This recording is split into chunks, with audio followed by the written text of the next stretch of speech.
went negatively geared.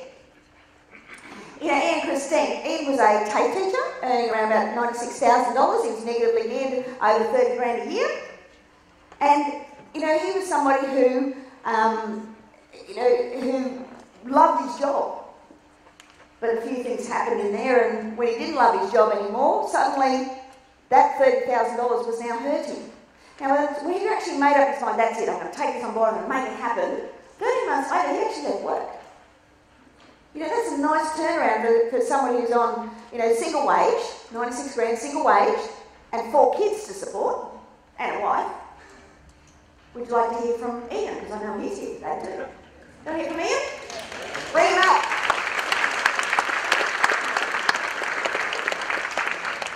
Hello, Ian. Hi. You can sit on the stage too. In fact, you can sit close to me. Yeah, Jason can say that there. Tell us your story, Ian. My name's Ian, obviously. I come from a family of plumbers. Dad's a plumber, my brother's a plumber, my nephew's a plumber, my brother-in-law is a plumber, and my mum's a plumber. She's not really, she's a brickies labourer. And so I went into the family business and worked my way through and got to the point where I was qualified and get my licence. And my father said to me, you know, you want to come into the business? I said, oh, we live together, we socialise together, and you guys work way too hard. So I went and started my own business. And of course I ended up working more hours than they did. I was lucky because as a plumber I've got decent hand skills, and TAFE New South Wales asked me to come in and do some part-time teaching as a very young teacher at the age of 23. And I worked my way through the ranks and worked my way up to head teacher and then assistant college director. And during that time I absolutely loved my job. And if you've ever heard anyone that says I love my job, you think they're nutbags, right? Especially if you hate your job. And so as a teacher, you know, I would get up in the morning with a smile on my face, in the shower, out of the shower with a smile on my face, and not from what I did in the shower.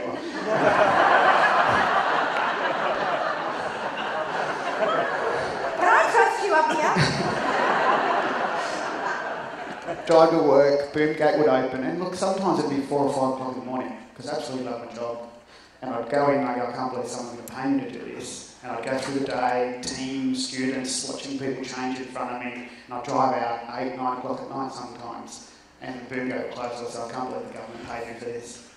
So I was going through that process, and one year during our end of year break, which we had 11 weeks holiday every year as a TAFE teacher, and we go away and I spend my time with 12 other plumbers, and I remember the day, it was the 27th of January 2010. And I walked back into my office and we had a new boss. And that new boss was someone who's a government employee who's so bad at what they do, they just shipped them sideways and they shipped them into my office. And with the space of 2 days, the guy tore my world apart. He'd absolutely destroyed my life. And I went home unhappy, and my mum.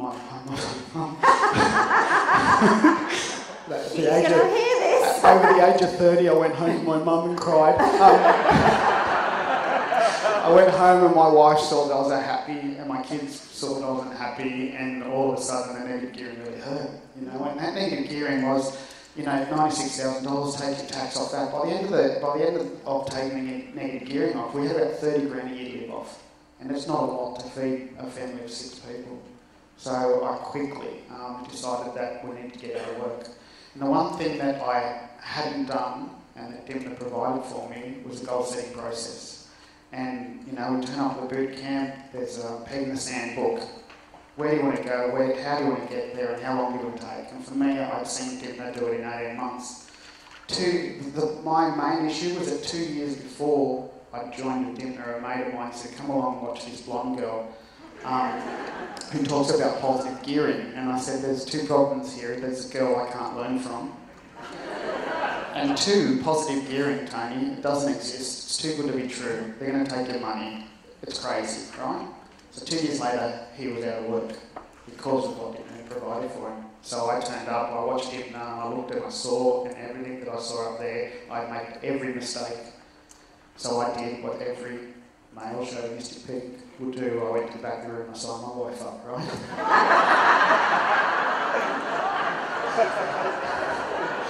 And I went home with this massive ego that I had back then, and I said to my wife, "You're going to be so proud of what I've done for you."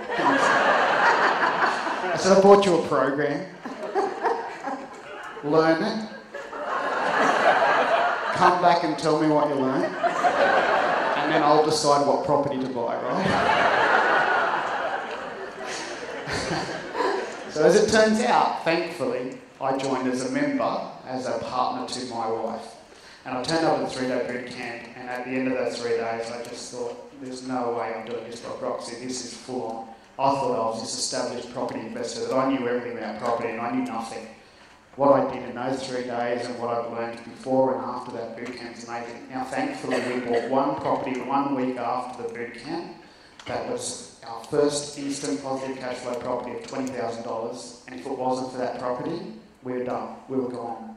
So that 30 would have been 50 grand negative.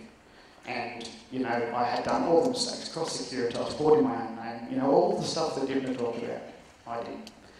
So we looked at it, we did our opportunity cost, we did our, on the properties, what we could do with it, what we couldn't do with it. We did what we had to do, and within the space of 13 months, we were in a position where I no longer had to work, and I was out. The irony was, at that point in time, I left my job again. But I thought I didn't want that happening again, and so Dymphna asked me to come on board and help students as well, being a teacher and loving my job. Thank you for allowing me to continue. And when you come on board today and join the community, you will see a lot of me. And I love teaching. I love people changing right in front of me. And you know, there's always a bigger purpose. There's always something else. So once I left work, I wanted to do more and earn more income. Like Dick said earlier today, the oxygen mask was that I put on. You know, I run marathons around the world now, and I raise money because I've got the time.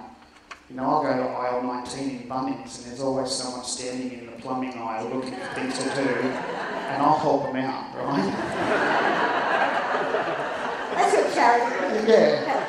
Because the thing was that I thought that once you got out of work, you could sit at home and do nothing. And I was so bored, and I drove everyone nuts, right? Now I've got something to do, and I've got purpose, and I can see people changing in front of me, and I honestly want to say from the bottom of my heart, thank you. Thank you.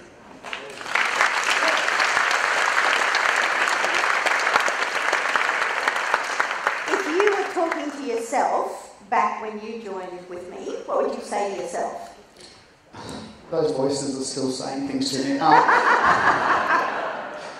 say a couple of things. Firstly, it's not too good to be true.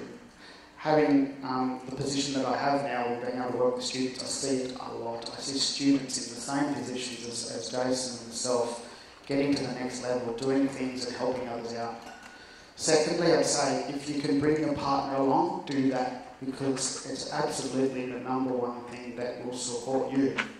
And it's okay if you don't have a supporter there, because the community that Dymphna has created has people that you can buddy with, that you can keep each other accountable, that you can have meetups. You know, there's 2 meetups around Sydney that happen on a monthly basis where people keep each other confused. And the last thing that I'd like to say is what Dymphna's taught me is that my financial future completely and utterly is my decision. I want everybody to learn how to manage their own finances. I want everybody to know that I don't concern myself. I don't want someone to drive up the front of my house in a clapped out Ford Falcon and come in and tell me what to do with my money. I am fully responsible for all the things that I invest in and how I invest it. And that's because Dymphna's taught me how to use property and how to be strategic in my business planning towards my financial wealth. So again, thank you. And thank you for allowing me to give my story. Very good. Thank you, Liam.